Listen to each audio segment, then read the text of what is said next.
تو حضور نے جب یہ کہا کہ کہاں لکھا ہے, وہاں جب حضرت علی نے پوائنٹ آؤٹ کیا, انہوں نے اس کو رب آف کر دیا.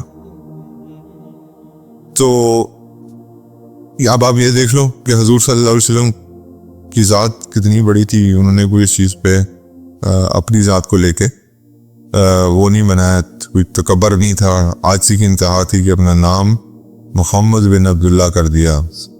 Agreement between Muhammad bin Abdullah and Suhail ibn عمر.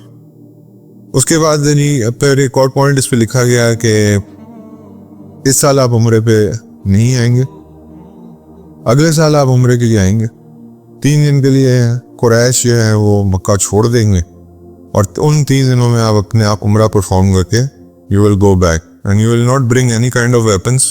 ہاں ٹھیک ہے, چھوٹی موٹی ڈیگر یا سوڈ اگر آپ رکھنا چاہتے ہیں اپنی حفاظت کے لیے راستے میں, وہ آپ رکھ سکتے. اور اس کے بعد دوسرا پوائنٹ جو تھا وہ یہ تھا کہ جو بھی مکہ آئے گا اس کو بھی سیفٹی ہے, وہ سیفٹی میں رہے گا, اور جو مدینہ جائے گا اس کی سیفٹی بھی گارنٹی کریں گے, کیونکہ تو کیروان سارے مدینہ سے گزر کے جاتے تھے, بیسکلی اپنی سیفٹی مانگ رہے تھے. اس کے کیا اگلا پوائنٹ جو تھا کہ 10 سال تک ہمارے درمیان میں کوئی جنگ نہیں ہوگی. بیسکلی یہ سیز فائر سائن ہو رہا تھا ایک طرح سے آپ کہہ لو. اور اگلا پوائنٹ جو تھا دیٹ واز ویری انفیئر, جو میں اور آپ سب جانتے ہیں, میں اور آپ بھی آج اس پوائنٹ کو سوچتے ہیں تو انفیئر لگتا ہے ہمیں, لیکن اللہ کے نبی نے اس کو بھی ڈائجسٹ کیا فار دا سیک, کیونکہ اللہ کا حکم ہوگا ڈیفینیٹلی حضور کوئی بھی چیز اللہ کے حکم کے بغیر نہیں کرتے تھے. اور دس واز انفیئر پوائنٹ کہ اگر کوئی بھی مسلمان ہو کے مدینہ جاتا ہے اس کو واپس لوٹایا جائے گا, لیکن اگر کوئی مدینہ سے مکہ آتا ہے اس کو واپس لوٹایا نہیں جائے گا. الحمدللہ رب العالمین, الصلاۃ والسلام علی رسول الکریم, اما بعد فاعوذ باللہ من الشیطان الرجیم, بسم اللہ الرحمن الرحیم. لاسٹ ٹائم حدیبیہ کے بارے میں ہم نے پڑھا تھا, اور حدیبیہ تک پہنچے کیسے مسلمان صحابہ جو تھے حضور صلی اللہ علیہ وسلم کے ساتھ, وہ اس کے بارے میں ہم نے ڈسکس کیا تھا. اور آخری پوائنٹ جو ہم نے جہاں پہ روکا تھا وہ یہ تھا کہ سیدنا عثمان رضی اللہ تعالیٰ عنہ کو حضور نے مکہ مکرمہ بھیجا قریش سے بات کرنے کے لیے, اور جب انہوں نے قریش سے بات کی تو قریش نے صاف انکار کر دیا کہ ہم آپ کو الاؤ نہیں کریں گے at any point of time کہ آپ عمرہ ادا کریں, اس سے ہماری عزت میں کمی آتی ہے. So you can go away, there is no point of discussion. اتنی دیر میں انہوں نے ایک پلان بھی بنایا جس میں انہوں نے 50 سے 70 لوگ اکٹھے کیے, اور یہ بیسکلی مکرز ابن حفص ایک بندہ تھا جس کے انڈر یہ لوگ تھے, اور یہ ان سب کے پاس جو تھا یہ ہتھیار, جیسے سیدنا خالد بن ولید کے بارے میں پہلے آیا تھا, تو اب ان کو ویئر اباؤٹس کا بھی پتہ تھا ایگزیکٹلی کدھر بیٹھے مسلمان حدیبیہ میں ہیں. تو انہوں نے کہا کہ ہم ان کو معاذ اللہ تکلیف دیں گے اور جا کے ان کے اوپر ہتھیاروں سے حملہ کریں گے.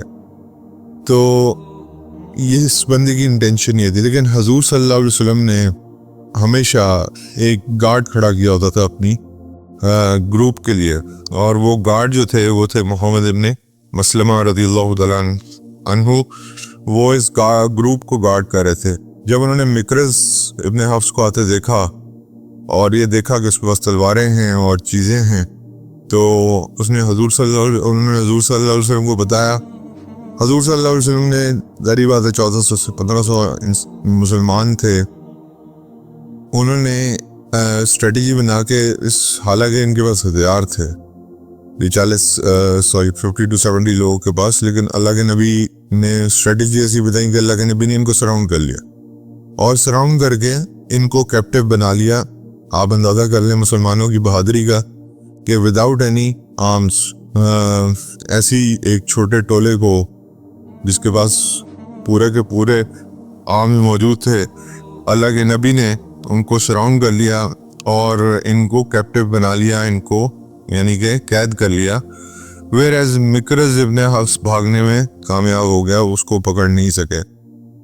ان دا مین ٹائم لیڈر آف قریش جو تھے انہوں نے حضرت عثمان بن عفان رضی اللہ تعالیٰ عنہ کو یہ کہا کہ آپ ایسا کریں کہ آپ اپنا طواف کر لیں اور واپس چلے جائیں، باقیوں کو ہم الاؤ نہیں کرتے۔ حضرت عثمان نے آگے سے یہ جواب دیا کہ میں اکیلا طواف کیسے کر سکتا ہوں جبکہ اللہ کے نبی موجود نہیں ہیں ہمارے درمیان میں، تو یہ پاسبل نہیں ہے، میں ویسے ہی واپس جا رہا ہوں۔ اب انہوں نے کیا کیا کہ انہوں نے حضرت عثمان کو روک لیا اور ایک طرح سے آپ کے لوگ ہیں ان کا راستہ بلاک کر دیا اور ان کو مکہ کے اندر ہی قید تو نہیں کیا لیکن ایک طرح سے مکہ سے باہر نکلنے کی اجازت نہیں دی۔ اب جب یہ ہوا تو ایک ریومر پھیلی، اور آپ کو پتہ ہی ہے یہ بہت دفعہ ہم پڑھ چکے ہیں، اور یہ ریومر پھیلی کہ معاذاللہ حضرت عثمان رضی اللہ تعالیٰ عنہ کو شہید کر دیا گیا ہے، اور مسلمان اس وقت ساتھ ہی تھے، قریب تھے، حدیبیہ اتنا دور نہیں ہے مکہ سے، تو وہاں تک جب یہ بات پہنچی تو اب ہر ریومر کے افیکٹس ہوتے ہیں، اور اللہ تعالیٰ کئی چیزیں بہتری کے لیے کرتا ہے۔ اس ریومر سے کیا ہوا کہ حضور صلی اللہ علیہ وسلم تک جب یہ خبر پہنچی تو نبی کریم صلی اللہ علیہ وسلم بہت غمزدہ ہوئے۔ سیدنا عثمان حضور کے بڑے قریبی صحابی تھے، تو حضور صلی اللہ علیہ وسلم نے فرمایا کہ یہ تو معاملہ اب ریٹیلیشن اور ریونج کا ہے، تو اللہ کے نبی نے یہ فیصلہ کیا کہ وی ول retaliate and revenge the martyrdom, یعنی کہ شہادت آف عثمان ابن عفان رضی اللہ تعالیٰ عنہ۔ حالانکہ they were not carrying any kind of weapons جس سے وہ لڑ سکتے۔ نبی کریم صلی اللہ علیہ وسلم اٹھے اور اٹھ کے بڑی پاورفل اسپیچ دی ایک، اور کہا کہ دیکھو let me have a pledge, مجھے پلیج دو کہ ہم اس چیز کے لیے یا تو شہید کر دیے جائیں یا اپنا ریونج کمپلیٹ کریں۔ تو یعنی کہ حضور صلی اللہ علیہ وسلم نے کے نزدیک ایک مسلمان کی وقت اتنی زیادہ تھی کہ حضور صلی اللہ علیہ وسلم نے 1400 سے 1500 مسلمان کی ریونج میں کھڑے کیے اور کہا کہ شہادت منظور ہے، ایک مسلمان کی قتل منظور نہیں ہے۔ اور آج ہم ماشاءاللہ تبارک اللہ مسلمانوں کو خود پکڑ کے نا امریکہ کو دیتے ہیں، اور ابھی آگے آپ جب ایک اللہ کا حکم سنیں گے تو آپ پریشان ہوں گے کہ جیسے ہم نے بندے تو دیے ہی دیے، اپنی بہنیں بھی دیں، وہ بھی آگے اللہ کا حکم آئے گا تو اس میں ڈسکس کریں گے انشاءاللہ۔ پھر حضور نبی کریم صلی اللہ علیہ وسلم نے مسلمانوں کا حوصلہ بڑھانے کے لیے کہا کہ دیکھو کتنے ہوں گے، وہ کتنے ہیں مکہ میں، کتنے مشرک ہوں گے، زیادہ سے زیادہ، ہم اگینسٹ آل آڈز، یعنی کہ یہ ریونج ضرور لے کے چھوڑیں گے۔ ہم نے آج تک نمبرز کو دیکھا نہیں ہے، نہ ہم نے ہتھیاروں پہ یقین کیا تھا۔ دس از دا ٹائم ٹو پلیج الیجینس، یہ بیعت کا وقت ہے، میرے ہاتھ پہ کون بیعت کرے گا؟ اور we need to take revenge and retaliation of Sayyidina Usman رضی اللہ تعالیٰ عنہ۔ اب نیوز جو ہے وہ قریش تک پہنچ گئی کہ وہاں یہ معاملہ ہو رہا ہے۔ اب قریش with all their strength, with all their weaponry, with all everything started shaking off out of fear، گھبرانا شروع ہو گئے، ڈرنا شروع ہو گئے، یار یہ کیا کرنے جا رہے ہیں، حالانکہ ان کو پتا تھا مسلمان آنا ہم نے۔ مسلمان کی ہیبت یہ ہے کہ اگر اس کے پاس تلوار نہیں بھی ہے تو اس کی ایک پلیج سے،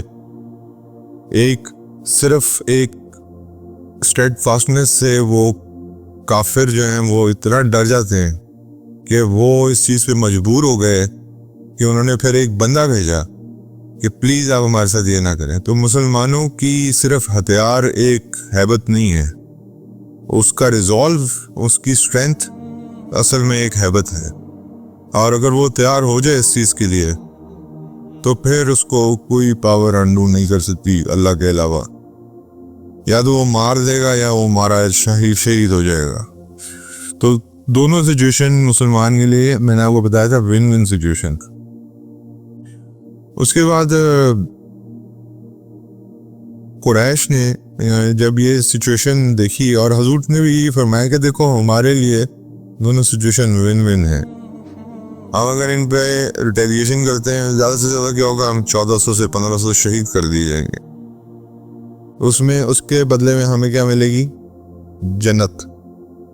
اور اگر ہم ان کو اوور کم کر لیتے ہیں تو ہم یہاں پہ بھی دنیا میں وکٹوریس ہوں گے, یعنی کہ آخرت کی بھی وکٹری ہے اور دنیا کی بھی وکٹری ہے. تو ون ون سچویشن ہے دونوں سائڈ پہ.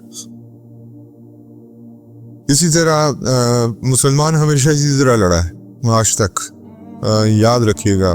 اور اس کی ہیبت جو ہے نا وہ اس پہ دشمن پہ اس کے ایمان سے تاری ہوئی ہے رادر دین اس کی ہتھیار سے.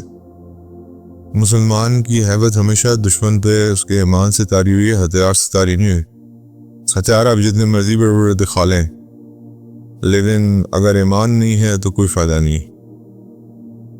جیسے سیدنا خالد بن ولید رضی اللہ تعالیٰ عنہ ہر جگہ یہ کہا کرتے تھے کہ میں ایک ایسی فوج لایا ہوں جو موت سے ایسی محبت رکھتی ہے جیسے تم زندگی سے محبت رکھتے یا شراب سے محبت رکھتے ہو. اسی طرح امریکن پریزیڈنٹ کو ایک بندے نے, ایک مسلمان پریزیڈنٹ نے لیٹر لکھا کہ تم ہمیں آ کے بوم کرو گے, ٹھیک ہے, تمہاری زندگی جو ہے وہ اس دنیا میں ہے. ہماری زندگی تو شروع ہی آخرت کے بعد ہوتی ہے اور زندگی اس دنیا کے بعد ہوتی ہے. ایمان پہ جب یہ لیول ہو تو پھر اگلا بھی ڈر جاتا ہے, سوچنے میں مجبور ہو جاتا ہے کہ ہم کیا کریں. اب یہاں پہ جب یہ قریش گھبرا گئے, انہوں نے پھر سہیل بن عمر جو کہ اس وقت مشرک تھے, بعد میں حضرت سہیل بن عمر کی بہت خدمات ہے اسلام کے لیے, ان کو بھیجا. اور ان کے دونوں بیٹے مسلمان تھے, حضرت عبداللہ ابن سہیل اور حضرت ابو جندل. یہ دونوں نام آپ نے سنے ہوں گے. یہ دونوں مسلمان ہو چکے ہوئے تھے, لیکن یہ جو تھے یہ مشرکین میں سے تھے. اس کے بعد جی, اور آپ کو یاد ہوگا بدر میں جب یہ قیدی بن کے آئے تھے تو حضرت عمر نے ان کے بارے میں کہا تھا کہ میں اگر آپ حکم دیں تو میں ان کی زبان کاٹ دوں یا دانت جو ہیں وہ توڑ دوں. تو حضور نے منع فرمایا تھا, اور وہ بعد میں پھر حضور کی ویژن تھا جو بعد میں اتنا کام آیا. اور حضرت سہیل بن عمر جب حضور دنیا سے تشریف لے کے گئے تو, اور جب یہ لوگ اسلام چھوڑنا شروع ہوئے تو حضرت سہیل بن عمر کی پاورفل سپیچ نے لوگوں کو اسلام چھوڑنے سے باز رکھا. تو وہ اس اللہ کے نبی کی ویژن اس وقت کی ہے. اچھا, اب سہیل بن عمر آئے اور انہوں نے آ کے نبی کریم صلی اللہ علیہ وسلم سے کہا دیکھیں ہم آپ سے لڑنا نہیں چاہتے. خوف, اگین اتنا خوف, پتہ ہے نام ہے سب کچھ ہے, لیکن پھر بھی یہ آگے کہا کہ ہم لڑنا نہیں چاہتے. اور بہانہ کیا بنایا کہ حرم جو ہے وہ ایک مقدس جگہ, ہم یہاں لڑائی نہیں لڑنا چاہتے. تو آلدو لڑائی کی بنیاد اگر ڈال رہے تھے تو یہ قریشی ڈال رہے تھے, ورنہ نہیں ہو رہی تھی. تو اس کے بعد اچھا ایک چیز یاد رکھیے گا, حرم میں آپ کوئی چیز بھی مارنا جائز نہیں ہے, لیکن اگر آپ کا کوئی چیز مار دی گئی ہے تو you are allowed to take the revenge and retaliation. Quran میں اس کی آیت سورہ بقرہ میں آیت نمبر 191 میں اللہ فرماتے ہیں if they kill you and harm you and you are allowed to retaliate as well within the haram. یعنی کہ 191 نمبر آیت سورہ بقرہ میں اللہ فرماتے ہیں کہ اگر یہ آپ کو حرم کے اندر مارتے ہیں یا آپ کو ہارم پہنچاتے ہیں تو آپ ریٹیلیٹ کر سکتے ہیں. تو retaliation is allowed, revenge is allowed. اس لیے مسلمانوں کے پاس یہ جواز بالکل موجود تھا. اور آپ کو پتہ ہے کہ خانہ کعبہ کو 80s میں ہائی جیک کیا گیا تھا کچھ لوگوں کی طرف سے, جو اپنے آپ کو مہدی کہنے کا دعویٰ کرتا تھا. ایک انسان, اس کا نام بھی عبداللہ تھا, محمد بن عبداللہ تھا. تو اس نے یہ کوشش کی تھی. تو پھر الٹیمیٹلی مسلمان فورسز نے لڑائی تو لڑی تھی خانہ کعبہ کی ہائی جیکنگ چھڑوانے کے لیے, تو وہ حرم میں ہی گولیاں چلی تھی. انفارچونیٹ تھا لیکن ہوا تھا. بیکاز وہ اللہ معاف کرے اس میں کچھ حجاج شہید کر دیے گئے تھے, تو ریٹیلیشن واز کمپلسری, اور ایسا نہیں ہو سکتا کہ اللہ کے گھر کو کوئی جو ہے نا وہ ہائی جیک کر کے بیٹھ جائے آرام سے. اس کے بعد جی حضرت اس کے بعد سہیل بن عمر رضی اللہ تعالیٰ عنہ اس وقت مشرک تھے. انہوں نے آ کے حضور سے یہ فرمایا کہ آپ کیا چاہتے ہیں؟ حضور نے فرمایا میں بہت دفعہ بتا چکا ہوں میری نیت عمرے کی ہے. تو انہوں نے کہا ہم آپ کو الاؤ نہیں کریں گے. انہوں نے کہا then we need to fight. تو حضور نے آگے سے کہا then we need to fight because you have martyred or one of مسلمان بردر حضرت عثمان. تو پھر حضرت عثمان کو لایا گیا, اور جب مسلمانوں نے دیکھا کہ وہ بالکل صحیح اور سلامت ہیں الحمدللہ, تو پھر حضور صلی اللہ علیہ وسلم نے یہ لڑائی والا جو معاملہ تھا اس کو چھوڑ دیا, کیونکہ اب ریونج نہیں تھا, کیونکہ اس کی وجہ یہ ہے کہ شہادت ہوئی نہیں تھی. تو پھر اب یہ رزلٹ تھا بیسیکلی, اب ایک ریومر کی وجہ سے یہ ٹریٹی رزلٹ میں آئی ہے. آپ امیجن کریں, اب اللہ تعالیٰ کے حکمت دیکھیں کہ ریومر پھیلی, اور اس کی وجہ سے یہ جو ہے ٹریٹی جو ایگریمنٹ آیا یہ لے ڈاؤن ہوا بٹوین مسلمان and Quraysh. So the agreement اور یہ جو پلیج لی گئی تھی اس کو بیعت رضوان کہا جاتا ہے, بڑا مشہور ہے, اور اس کا نام, اس درخت کا نام ہے الشجرہ, اور اس جگہ کو اور اس بیعت رضوان کہا گیا ہے. اور یہ جن لوگوں نے پلیج دی تھی ان کا اور بدر کا صحابہ کا بہت اونچا مرتبہ ہے. یاد رکھیے گا بدری صحابہ اور جو صحابہ جنہوں نے بیعت رضوان میں حصہ لیا تھا, اللہ کے نزدیک اللہ نے ان کی تعریف کی ہے. بیعت رضوان والے صحابہ کی تعریف کی ہے قرآن کے اندر, کیونکہ ان کے پاس کچھ تھا بھی نہیں لڑنے کو, لیکن انہوں نے صرف اللہ کی خاطر اور اللہ کے نبی کی خوشی کی خاطر یہ کام کیا. اور اس پلیج کی وجہ سے آپ کو پتا کہ یہ ساری ٹریملنگ قریش کے اندر پھیلی تھی, ڈر قریش کے اندر پھیلا تھا.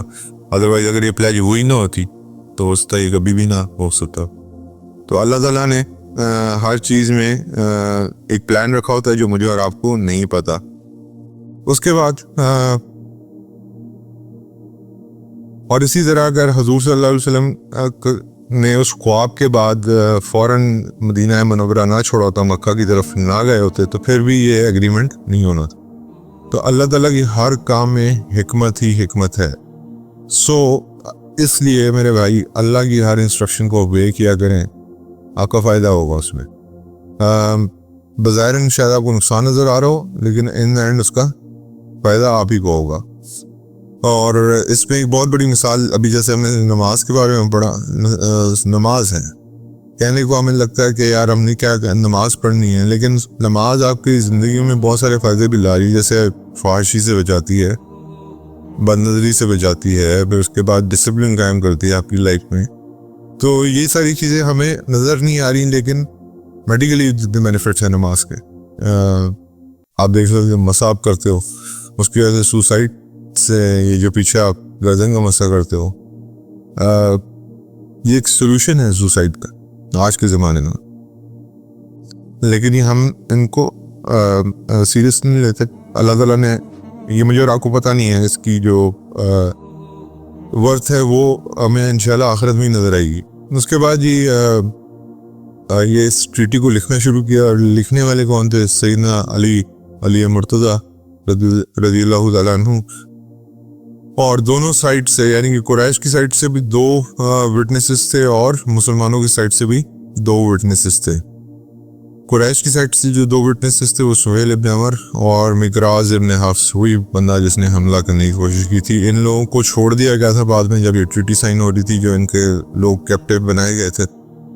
اس کے بعد جو ہے نا فرسٹ پوائنٹ جو لکھا حضرت علی نے, وہ لکھا بسم اللہ الرحمن الرحیم, ایگریمنٹ بٹوین رسول اللہ صلی اللہ علیہ وسلم اینڈ سہیل ابن عمر.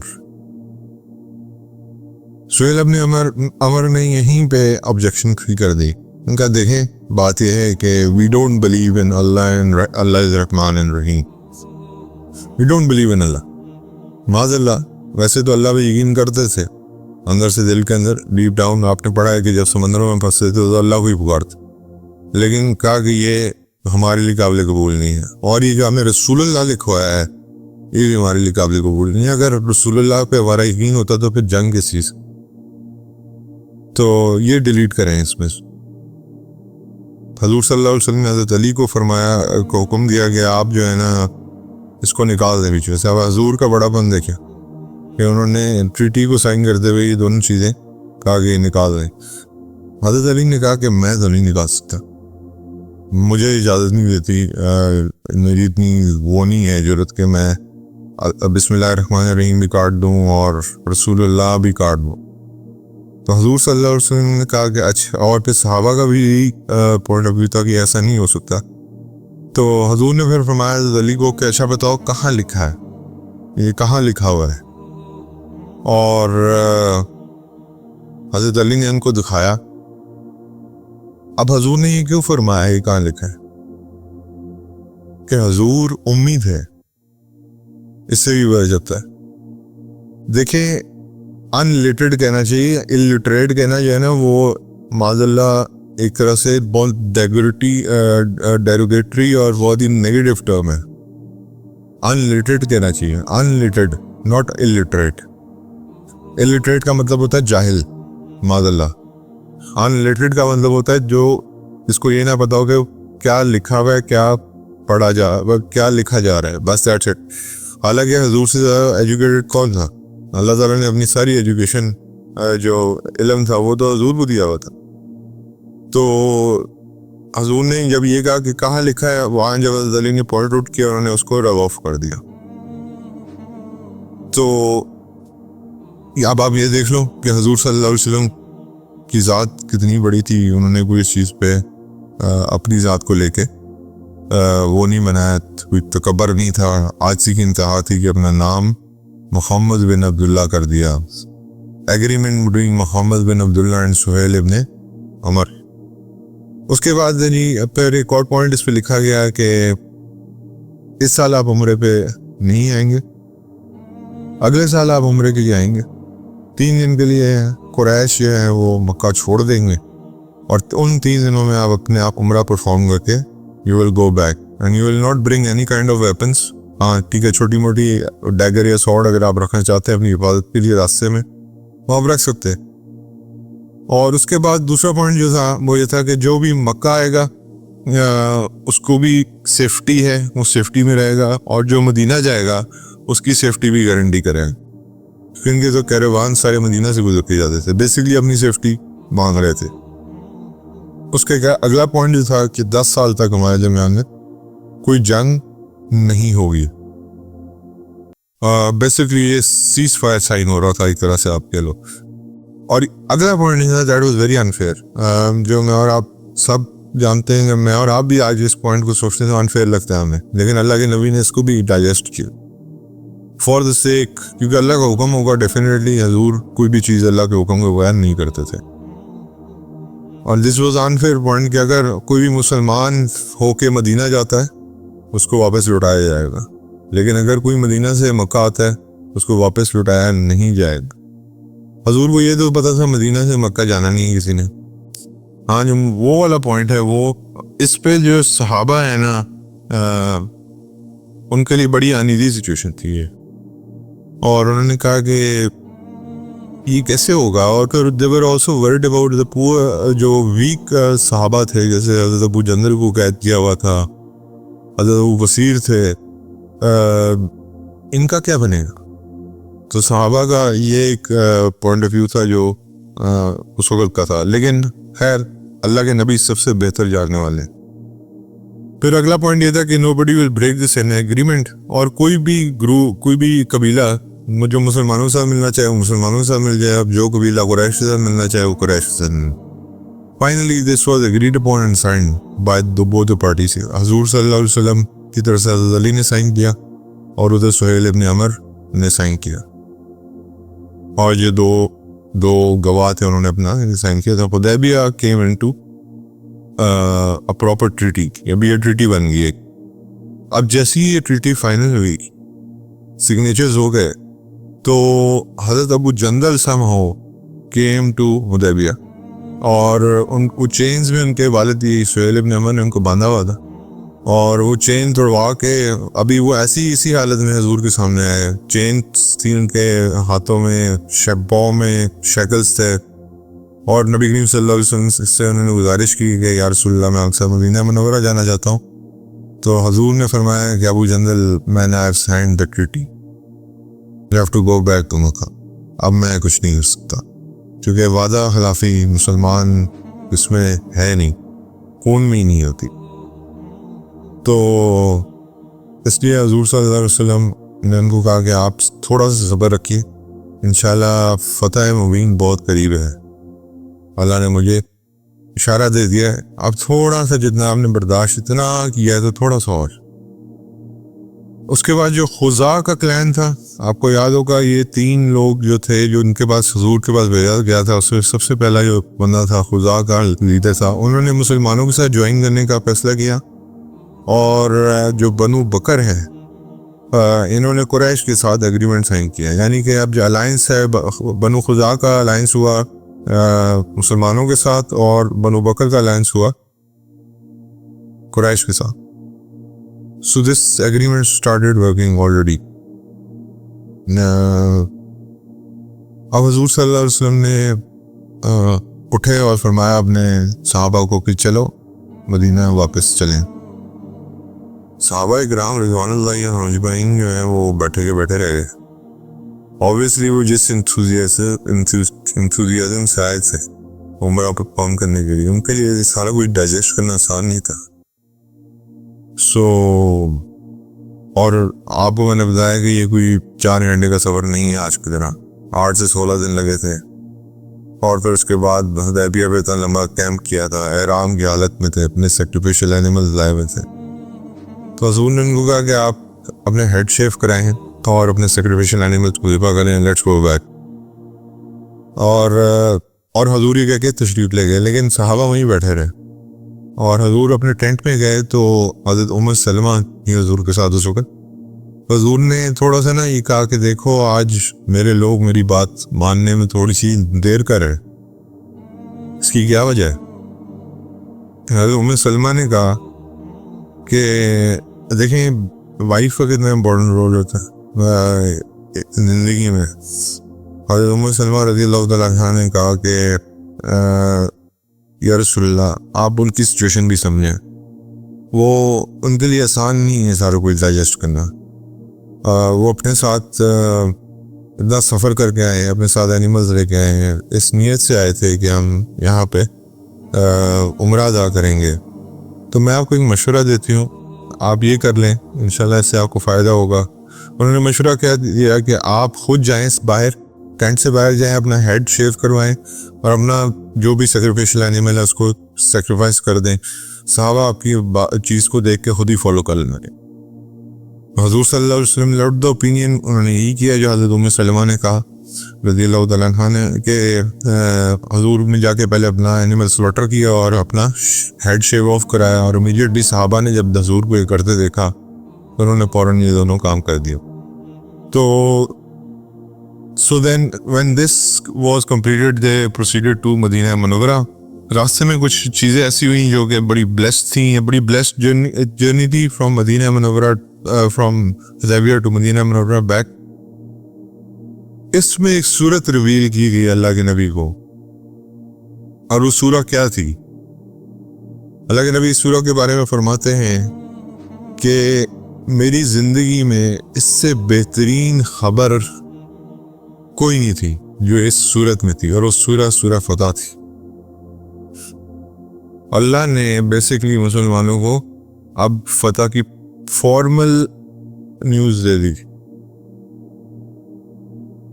اور میرے صحابہ یہ سوچے تھے کہ ہمیں تو لگتا ہے یہ ڈیفیٹ ہو گئی ہماری. حدیبیہ کا جو ایگریمنٹ سائن ہوا ہے اور جس طرح ہم جا کے نہیں کر سکے اپنا وہ پورا، تو اللہ تعالیٰ نے فرمایا سورہ فتح میں پہلی آیت ہے اس کی، Indeed we have granted a clear victory. تو کئی صحابہ نے پوچھا کہ یا رسول اللہ یہ وکٹری ہے آپ کے خیال سے، تو آپ کیا کہتے ہیں اس کے بارے میں؟ تو حضور صلی اللہ علیہ وسلم نے کہا Yes, it's indeed a victory and Allah has granted us a complete victory now. تو کئی کمپینینز نے حضور سے یہ پوچھا, صحیح البخاری میں اس بارے میں یہ پورا واقعہ آتا ہے کہ یا رسول اللہ ذرا ہمیں تھوڑا سا پلیز ایکسپلین کر دیں کہ یہ کس طرح وکٹری کس طرح ہے ہمارے لیے. تو پھر اللہ تعالیٰ نے دوبارہ 5ویں نمبر آیت ریویل کی, سورہ فتح کی. In order that believing male and females Allah may grant them entry into paradise. یعنی کہ یہ جو لوگ بھی بلیونگ میل اور فیمیل ہیں جنہوں نے اس میں حصہ لیا اس سارے معاملے میں, they will granted paradise. So this is a victory. اب یہ آپ کو پتا ہے پیراڈائز الٹیمیٹ وکٹری ہے, اس سے بڑی وکٹری کوئی اور ہو نہیں سکتی. تو صحابہ اس بات سے بہت خوش ہوئے کہ اگر ہمیں جنت کی بشارت مل گئی تو ہم نے دنیا کی کیا کرنی ہے چیزیں. اس کے بعد پھر میرڈ وومن کے بارے میں حکم آیا, اور میرڈ وومن کے بارے میں کیا حکم آیا کہ اگر کوئی مومنہ عورتیں جو ہیں وہ مشرکوں سے نکاح میں تو اس کا بھی حل بتایا گیا, اور وہ مدینہ منورہ آ جاتی ہیں تو ان کے لیے کیا کرنا ہے.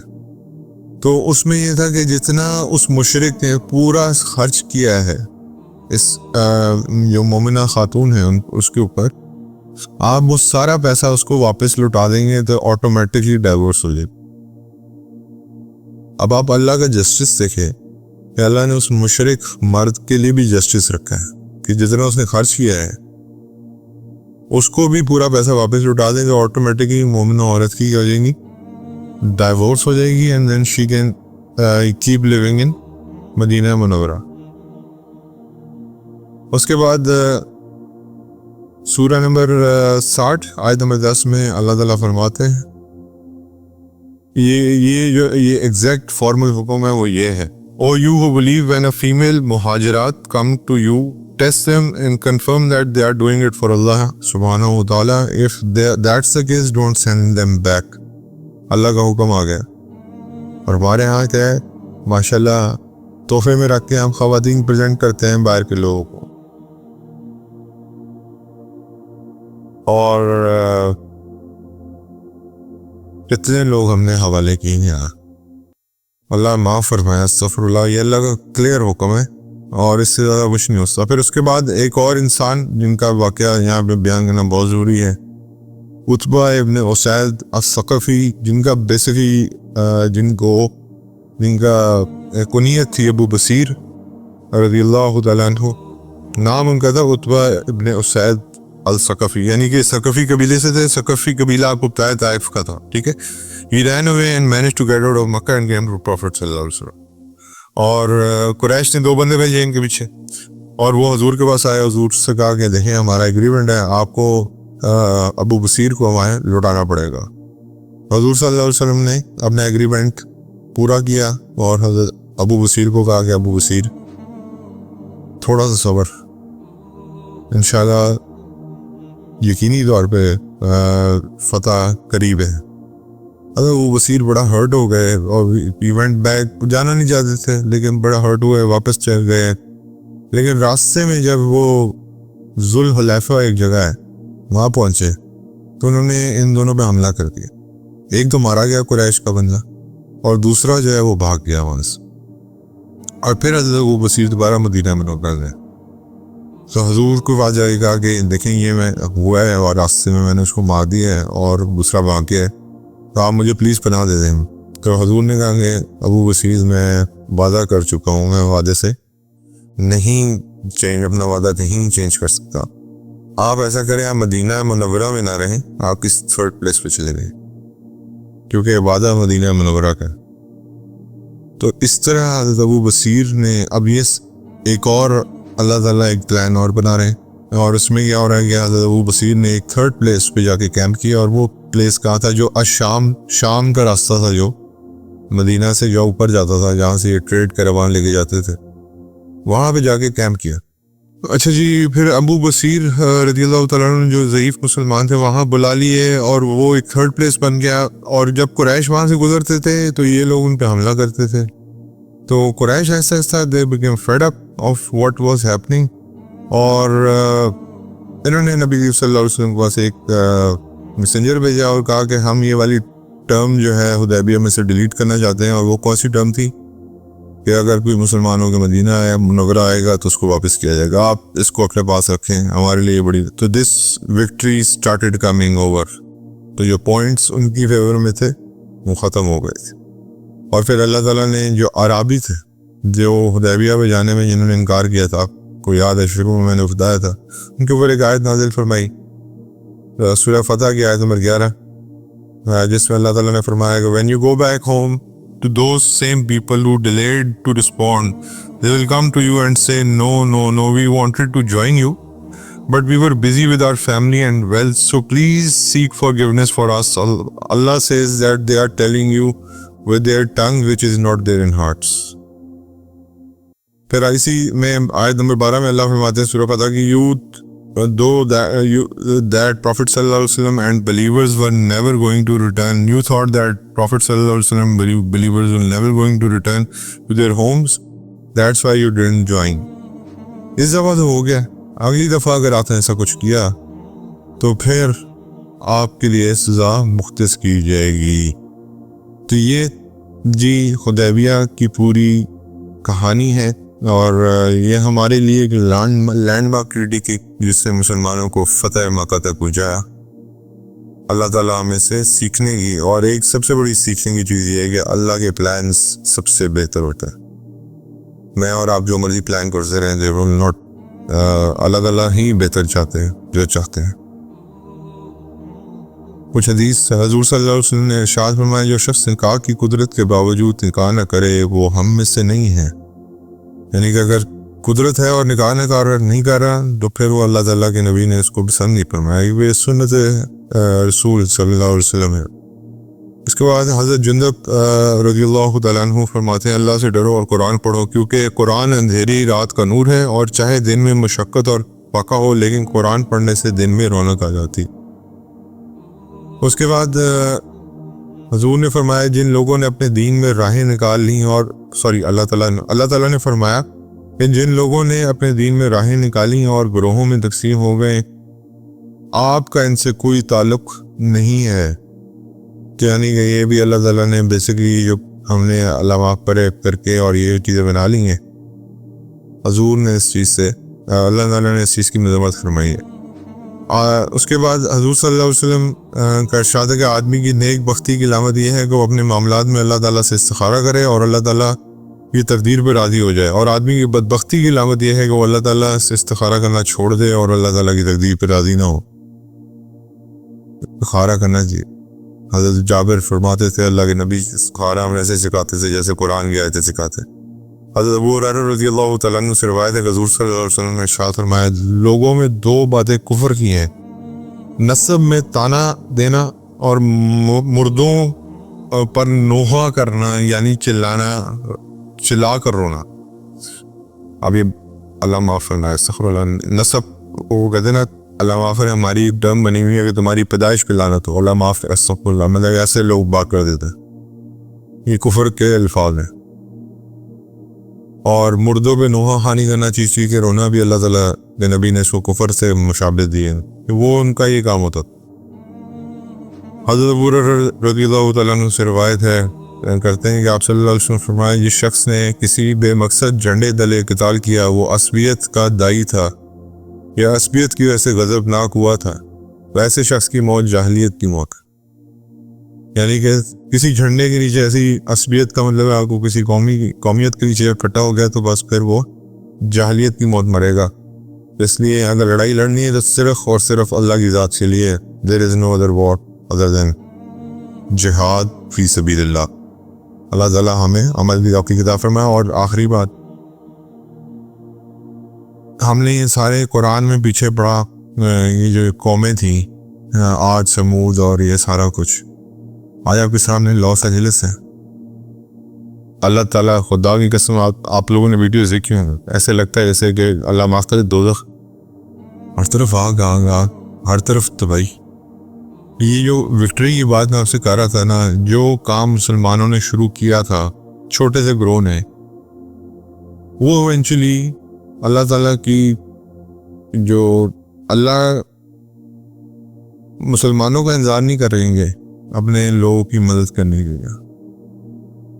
اللہ تعالیٰ خود ہی کافی ہیں تو جنہوں نے قربانیاں دیں آج اللہ تعالیٰ نے اس جگہ پہ تباہی مچائی جہاں پہ ان کے سب سے امیر ترین لوگ رہتے ہیں، اور آپ دونوں میں مواصلت دیکھ رہے ہیں، بالکل کھنڈر ہے۔ عاد اور سمود اور یہ لوط علیہ السلام کی قوم اور یہ ساری قومیں، شعیب علیہ السلام، آج آپ کے سامنے لاس اینجلس ایک کھڑی ایگزامپل۔ اللہ بستیاں کیسے تباہ کرتے ہیں۔ ویئر از دا سپر مین جو آ کے امریکہ کی ساری سرحدیں ہو جاتا تھا، اسی ہالی ووڈ کو اللہ نے راکھ کر کے رکھا۔ Where is the Batman, where is the Justice League, کہاں ہے؟ یہ میتھس بنا کے نا ہمارے بچوں کے دماغ بھی خراب کیے ہوئے انہوں نے، اور آج لاس اینجلس عبرت کی جگہ ہے، ویئر ایز غزہ جو ہے وہ جنتیوں کی جگہ ہے۔ یہ بات یاد رکھیے۔ آپ کو دونوں چیزوں کے اندر اگر آپ ویڈیوز دیکھ رہے ہیں تو آپ کو بڑا کلیئر پتہ چل جائے گا کہ جس طرح کی آگ ہے وہ ایسے لگتا ہے جہنم کی آگ، اور دوسری جگہ جو توڑ پھوڑ ہوئی ہوئی ہے وہاں پہ آپ کو ایسی فیلنگ نہیں آتی۔ تو اللہ کے دین کے مذاق اڑانے والوں کا حال وہ ہوتا ہے جو آج لاس اینجلس کا ہے۔ ہمیں عاد اور سمود اور ان ساری بستیوں کا اللہ بار بار اسی بتاتے ہیں کہ آج اب لائیو بھی دیکھیں۔ وہی بات ہے کہ اسلام کو آج اتنا آسان ہے سمجھنا کبھی نہ تھا۔ اللہ ہمیں ہدایت دے اور عمل کی توفیق عطا فرمائے۔